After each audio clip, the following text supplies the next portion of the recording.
మహాపరిశుద్ధుడైన తండ్రి, ప్రేమగల దేవా, మీకు హృదయపూర్వకంగా వందనాలు.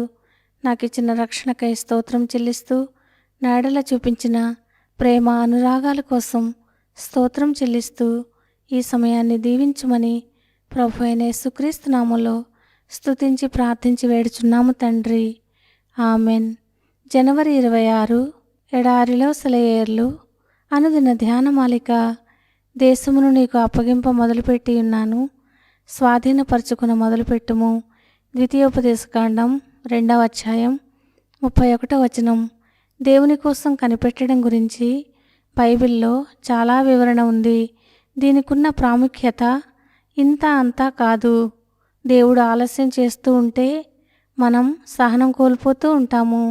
మన జీవితాల్లో కష్టాలన్నీ ఎందుకు వస్తాయంటే మన తొందరపాటు, దుడుకుతనం వల్లనే. ఒక ఫలం పండేదాకా మనం ఉండలేం. పచ్చిగా ఉన్నప్పుడే తుంచేయాలని చూస్తాము. మన ప్రార్థనలకు జవాబు కోసం ఓపికతో కనిపెట్టలేము. మనం అడిగేవి పొందడానికి మనకి చాలా సంవత్సరాల సిద్ధపాటు అవసరమైనప్పటికీ వెంటనే పొందాలని చూస్తాము. దేవునితో నడవాలనుకుంటాము, బాగానే ఉంది. కానీ దేవుడు ఒక్కోసారి చాలా మెల్లిగా నడుస్తాడు. అంతేకాదు, దేవుడు మన కోసం ఆగి ఎదురు చూస్తాడు కూడా. ఆయనతో కలిసి ముందుకు వెళ్ళకపోవడం వల్ల మన కోసం ఆయన సిద్ధపరిచిన ఆశీర్వాదాలను పొందము. దేవుని సమయం కోసం ఎదురు చూడకపోయినా, సమయం వచ్చినప్పటికీ అలా ఎదురు చూస్తూనే ఉండిపోయినా ఎంతో శ్రేయస్సుని చేతులారా జారవిడుచుకుంటాము. కదలక ఊరికే కూర్చోవడంలో ఒక్కోసారి మనకి లాభం కలుగుతుంది. ఒక్కోసారి సంకోచం లేని అడుగులతో ముందుకి సాగవలసి ఉంటుంది. మనం చేయవలసిన పనిని ముందు మనం మొదలుపెట్టిన తర్వాత మాత్రమే నెరవేరే దేవుని వాగ్దానాలు కొన్ని ఉన్నాయి. మనం లోబడటం మొదలు పెడితే దేవుడు ఆశీర్వదించడం మొదలు పెడతాడు. అబ్రహాముకి చాలా వాగ్దానాలు చేశాడు దేవుడు. కానీ అబ్రహాము కల్దీయుల దేశంలోనే ఆగిపోయినట్టయితే అవేవీ నిజమయ్యేవి కావు. అబ్రహాము తన దేశాన్ని, బంధువులని, ఇంటిని వదిలి కొత్త దారుల గుండా ప్రయాణాలు చేసి తొట్రుపడని విధేయతతో సాగవలసి ఉంది. అప్పుడే ఆ వాగ్దానాలు నెరవేరుతాయి.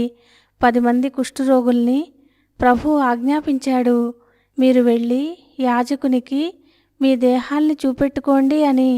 వాళ్ళు వెళ్తూ ఉండగా వాళ్ళ శరీరాలు బాగైనాయి. తమ దేహాలు పరిశుద్ధమయ్యేదాకా కదలకుండా ఉన్నట్టయితే వాళ్ళ పట్ల ఆ అద్భుతం అసలు జరిగేది కాదు. వాళ్ళని బాగు చేయాలని దేవుడు ఎదురు చూస్తున్నాడు. వాళ్ళ విశ్వాసం పనిచేయడం మొదలుపెట్టినప్పటి నుండి ఆ దీవెన వాళ్ళలో పనిచేయడం ప్రారంభించింది. ఇశ్రాయేలీయులు ఎర్ర సముద్రం దగ్గర చిక్కుబడిపోయినప్పుడు వాళ్ళకి వచ్చిన ఆజ్ఞ ఏమిటంటే, మీరు సాగిపోవుడి. ఇక వేచి ఉండడం వాళ్ళ పని కాదు.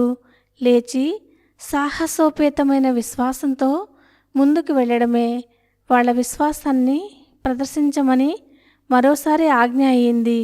యోర్దాను నది నిండుగా ప్రవహిస్తూ ఉన్నప్పుడు దాని మీదుగా నడిచి వెళ్ళమని. వాగ్దాన దేశానికి నడిపించే ద్వారాలకున్న తాళాన్ని తీసే తాళపు చెవి వాళ్ళ చేతుల్లోనే ఉంది.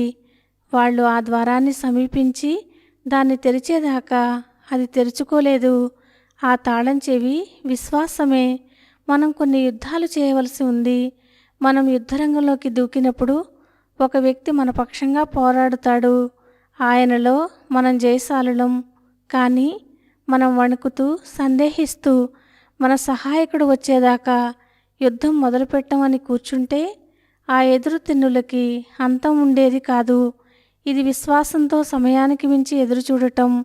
దేవుడు నీ మీద తన పరమాశీర్వాదాలను కురిపించాలని ఎదురు చూస్తున్నాడు. ధైర్యంతో కూడిన నిరీక్షణతో ముందుకు వెళ్ళి నీ హక్కును దక్కించుకో.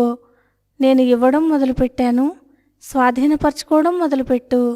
దేవుడు ఈ మాటలను దీవించునుగాక. ఆమెన్.